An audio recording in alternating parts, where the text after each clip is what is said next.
आज देश की खबर न्यूज चैनल की टीम पहुंची मियागंज रक्षा हॉस्पिटल में, जहां पर गुरु पूर्णिमा के दिन को रक्षा हॉस्पिटल का उद्घाटन किया गया।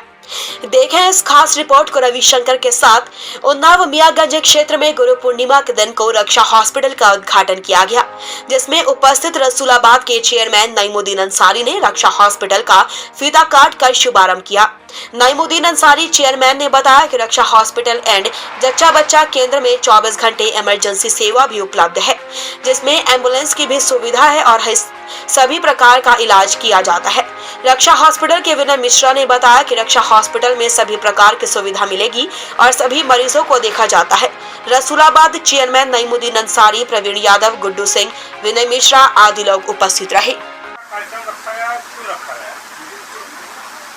यहाँ पर अभी एक हॉस्पिटल का उद्घाटन किया है, जिसमें यहाँ के जो आयोजक हैं, जो प्रबंधक हैं, उन लोगों ने बेहतरीन डॉक्टरों की व्यवस्था की है, जिससे यहाँ पे जिस तरह की जो आवश्यकता है, हमारा ये ग्रामीण क्षेत्र है, यहाँ पर अच्छे डॉक्टरों की मौजूदा टाइम में बहुत कमी है। और यहाँ पे जच्चा बच्चा के लिए भी इन लोगों ने स्पेशल सुविधाएं देने के लिए इंतज़ाम किया है, उसकी भी यहाँ पर बहुत सख्त ज़रूरत है। समय समय पर कई बार देखने को मिलता है कि जच्चा बच्चा वाले केस में महिलाओं की मौत हो जाती है या बच्चे की मौत हो जाती है, तो उसके लिए अच्छे बेहतरीन जिस तरह ट्रीटमेंट की आवश्यकता है, NICU, बच्चे का जो वेंटिलेटर, उनके लिए जो अलग तरह के बेड होते हैं, उनकी व्यवस्था है, वो सारी चीज़ें इस अस्पताल में मौजूद हैं।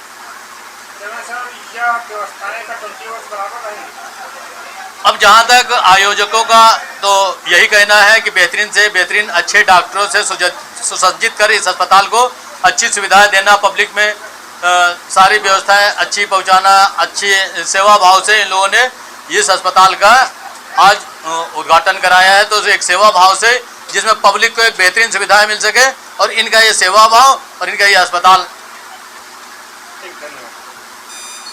ये आज यहाँ पर एक हॉस्पिटल का उद्घाटन हुआ। यह हॉस्पिटल किन किन सुविधाओं से लेस है? देखिए, सबसे पहले मैं ये बताना चाहूँगा कि मैं सबसे हाथ जोड़कर निवेदन और नमस्ते करना चाहता हूँ अपने मीडिया भाई सभी भाइयों का। उसके बाद हम सबसे बड़े शुक्रगुजार में चेयरमैन का भैया का, जो रसूलाबाद से चल करके अपना समय और बहुमूल्य कीमती समय उन्होंने हमारे लिए दिया। उसके बाद मैं आपको ये बताना चाहूँगा, हमारे अस्पताल में सारी सुविधाएँ आपको मिलेंगी। जच्चा बच्चा से संबंधित आपने अक्सर देखा होगा मियागंज CSC में या डिस्ट्रिक्ट हॉस्पिटल में या किसी भी चीज़ के लिए जब पेशेंट रिफर होते हैं और रास्ते में जाते जाते एक्सपायर हो जाते हैं, अक्सर करके जच्चे एक्सपायर हो जाते हैं, जच्चे के साथ में बच्चे एक्सपायर हो जाते हैं। किसी को खून की कमी है, क्यों? उसका कारण ये है कि कुछ लोग घर के जो पारिवारिक लोग होते हैं, ध्यान न देने का कारण है, खून की कमियाँ आ जाती हैं।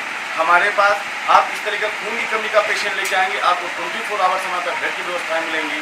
हमारा वो 9 गेट हॉस्पिटल पड़ता है, जो हमारा ICU का पूरा कंप्लीट बना हुआ है, जो कि हमने यहाँ सुविधा भी नहीं दे रखी है। और कोशिश हमारी है कि जल्द से जल्द महीने 2 महीने में हम यहाँ पे NICU बनाने का अपना कार्यक्रम रखेंगे। अभी हमारा OT कंप्लीट हो गया है, बेड कंप्लीट हो गया। और सबसे बड़ी बात है, जैसा कि अभी भैया जी ने, एक मीडिया साहब ने क्वेश्चन किया था कि जैसे कभी कोई हाईवे पे एक्सीडेंट हो जाए और उसके लिए क्या सुविधा है। उसके लिए पास हमारी सुविधा ये है कि हम सबसे पहले बता दें अपने विषय में, हम बहुत पब्लिक के फेस में रहने वाले व्यक्ति हैं। हमें पैसे को कोई दायित्व नहीं देता हूँ, हमें सिर्फ मरीज की जान बचानी है, वो भी एक इंसान ही होता है। लेकिन लोग हम देखते हैं यहाँ पे अक्सर करके, हम उन्नाव में देखते हैं, अपने अस्पतालों में देखते हैं, अपने भाइयों के अस्पतालों में देखते हैं कि पहले पेशेंट आता है, उधर फाइल भरी जाती है, पेशेंट उधर दम तोड़ रहा होता है, उधर 20,000 रुपये जमा करने के लिए बात की जाती है। हमारे पास ऐसा कोई दायित्व नहीं है।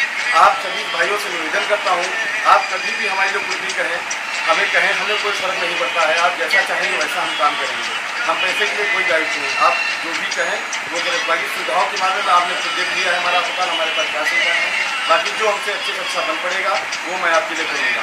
जो पेशेंट लखनऊ, कानपुर, एनेमिक के पेशेंट को जो भागते थे, प्राइवेट डॉक्टरों में जाते थे, बड़े बड़े अस्पतालों में 1,50,000 रुपये उनसे लूटा जाता है, वो हमारे यहाँ कम से कम पैसे में इलाज किया जाएगा। और पेशेंट अगर इमरजेंसी में आता है, उसके बाद 1 रुपये क्या, उसके बाद 4 आने भी नहीं है, तब भी हम उसका इलाज करेंगे। उसके बाद पैसे की बात की तो बात की बात है। उसके बाद अगर किसी व्यक्ति का, हमारे किसी मीडिया भाई का फ़ोन आता है, या हमारे चेयरमैन साहब का फ़ोन आता है, या मेरे किसी गांव के प्रधान का फ़ोन आता है, या मेरे किसी जिले पंचायत सदस्य का फ़ोन आता है, उसके कहने पे जो जैसा वो चाहेंगे वैसा यहाँ पे काम होगा। बस इतना ही मैं गुजारिश करना चाहूँगा।